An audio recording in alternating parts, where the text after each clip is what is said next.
Only fools would walk away, but we're standing here today. Through the storms and history, only fools in SAFC. Sunderland till the day I die, underneath the west side sky. Through it all we still believe, only fools in SAFC.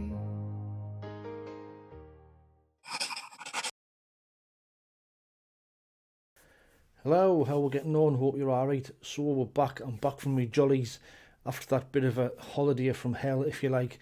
But if you want to watch more on that, you'll have to subscribe to our other channel, Dornell's Destinations, which is in the description below, to watch that YouTube video on there. But Brighton at the weekend,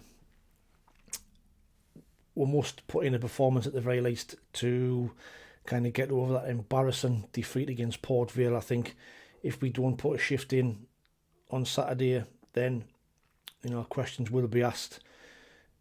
At the very least, we must put in a performance. But it's not going to be an easy game. Brighton are an established Premier League team, got a good young manager, and it will be a really hard game. Not the kind of game you want when you want to get back to winning ways and bounce back from that disappointment. They are managed by the youngest ever manager in Premier League history. Fabian Hurtler was only 31 when he took over them in 2024. He's only 33 now, like I said, the youngest ever Premier League manager.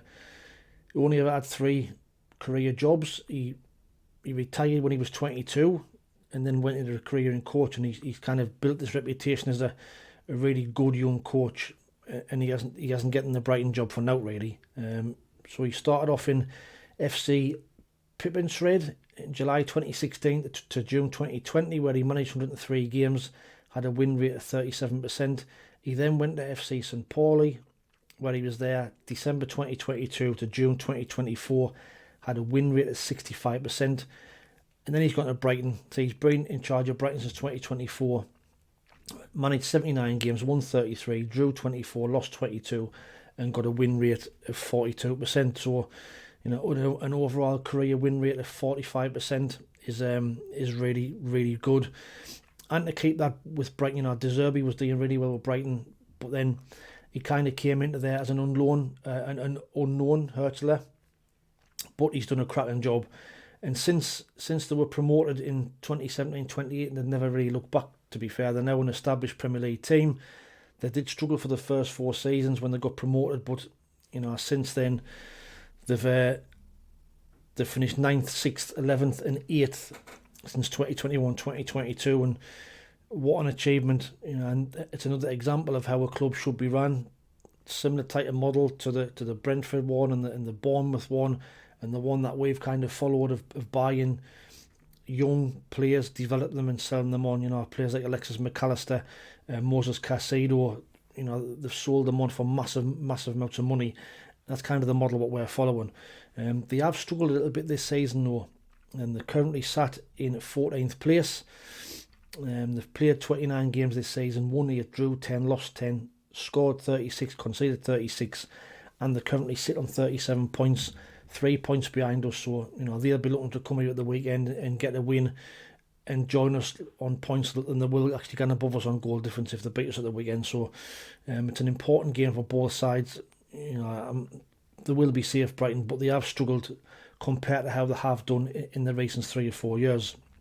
Now, current form, only 2 wins in the last 9, and the last 10 games reads like this: played 10, won 3, drew 2, lost 5, scored 9, conceded 13.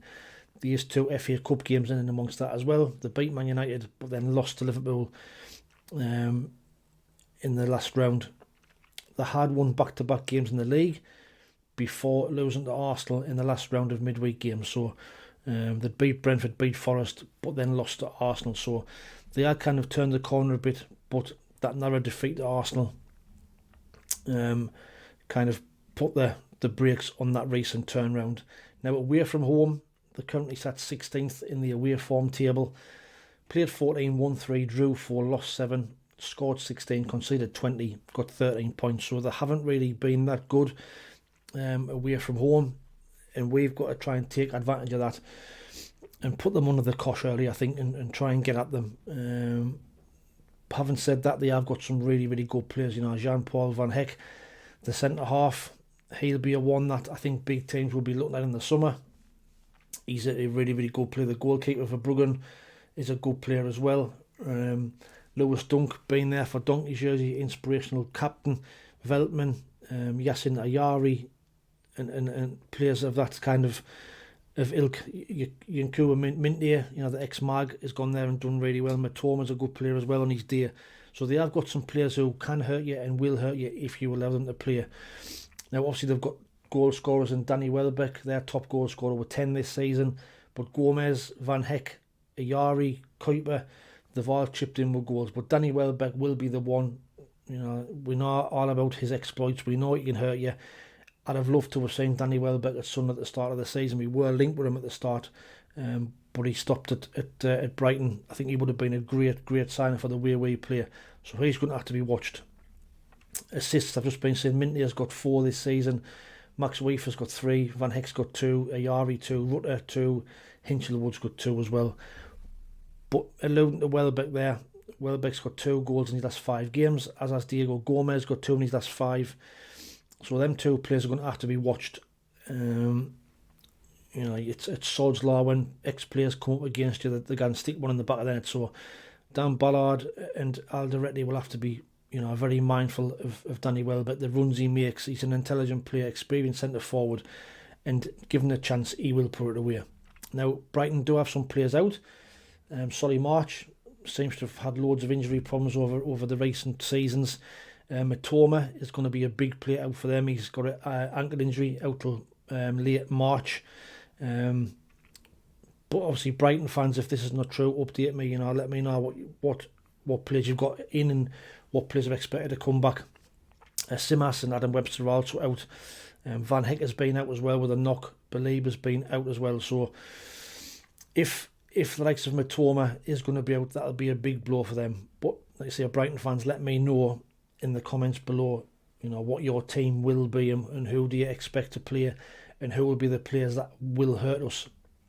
Now for us, like I've just been saying, we need to bounce back from last weekend.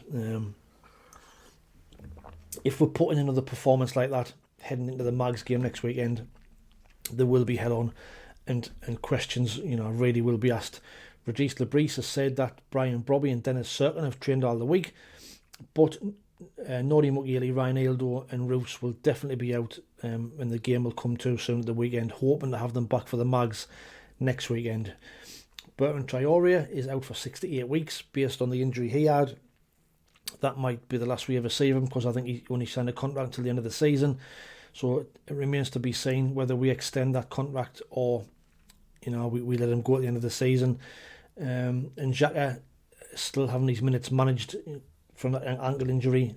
Me personally think he will play, being at the full game, just to get some minutes in the legs before the Mags next weekend. So this is the team that I think Regis Lebris will probably play. It'll be Elborg in goal. It'll be a back 4 of Getrauda, Ballard, Alderete and Hume.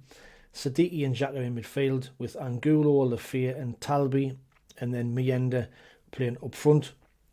You could obviously play Trey Hume at right back and Luke O'Nien at left back, but it'll all depend how much he wants Getrauda in the side. After last week's performances, there's a load of them could be dropped. Getrauda was awful against Port Vale. Luke O'Nien didn't cover himself in glory. And obviously Hume and Sadiki will come back in following their suspensions at the weekend. But let me know what your thoughts are on that. What team would you play on Saturday? If Brobby and Serkin are fit, would you put them straight in? We now have missed Brobby since he's been out, but I think I would rather just bring him on for the last 15-20 minutes, get some minutes in the legs and keep them for the Mags game where we will need them next Sunday. Now score predictions, I do think this will be a very nervy game. I think the crowd will be expecting a performance. If it's not going to plan, then I think we could easily see a very different atmosphere to what we've seen all this season. We know there's been certain questions around Regis Lebris in the second half of seasons.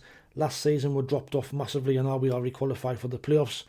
But we dropped off massively, and I think in Lorient's seasons prior, the second half of the season has been a lot poorer than the first half. So if things aren't going to plan at the weekend, we could see the crowd change and there could be, you know, a little bit of unrest in the stands. But hopefully that's not the case. Hopefully we'll put in a shift, we'll put in a performance, and we'll get the job done. Now, head to head, you know, we've not played them that much in recent times, Brighton. The last home win against them was in October 2004, a 2-0 win in the Championship, when goals from Lee and Lawrence and Julio Arca got us to win. Prior to that was the old Division 2 in 1992 when we played them, but we did get that 0-0 draw down in Brighton earlier on this season, where, you know, we probably should have won that game, if I'm honest. They had a lot of players out, and I think we should have took advantage, but we didn't. We lost in the league, couple of them in 2011, lost in the league in 2005. So, but overall, we've played them 36 times, won 14, drew 8, lost 14. So a bit of an even record against Brighton. Me personally, I think it'll be a tight game. I'm hoping we can put a performance in and get the job done, but I think it'll probably be a draw. I'm going to go for Sunderland 1, Brighton 1, but that'll not be a bad result as long as we put in a performance and put a shift in and get a job done, and hopefully we'll get us set up, get the players back for the Mags game and get that focus onto that next weekend. But we shouldn't discount Brighton before the Mags. So for me, it's a point on the board, a 1-1 draw. But let me know what you think in the comments below. You know, what your score predictions be. Can we get that win? Do you think we'll bounce back? But let me know. I will update the score competition before the Mags game. See, I've just got back from holiday, didn't get back till 1 o'clock this morning, so I haven't had really that much time to prepare. But let us know what you think. I don't think there'll be many people who will have predicted a defeat against Port Vale, so the competition will probably be as you were from the weekend before. So, but let us know what you think. Please don't forget to like, share, subscribe, and hype if you don't mind. Massively important to the channel. Also, you know, the merch is still available, like we keep got out there. If you see anything you like, look on the website, send us a direct message, and I'll get some prices out to you.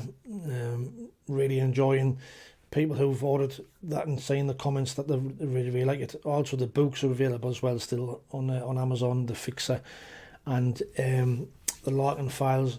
But like I said at the start of the video, please check out the other channel, Darnell's Destinations. It'd be great if you could head across there and drop us a subscription on that. We are trying to get it off the ground, doing some holiday vlogs. So if you do like holidays as well as your football, head across to Darnell's Destinations and drop a subscribe. It'd be greatly appreciated. But watch out for the match review. I might do another live show after the game, depending on what time we get back in. And there will be some stuff coming next week prior to the Mags game as well. So keep an eye for them coming out. But probably best off putting your notification bell on to get notified of any new stuff that comes out. But in the meantime, thanks for watching. Take it easy. Stay safe. And I will speak soon. And just to remember, just to let you know, it is my birthday. So drop me a subscription as well. That'll be greatly appreciated. Ta-da. Sunderland's where we live and fight with pride.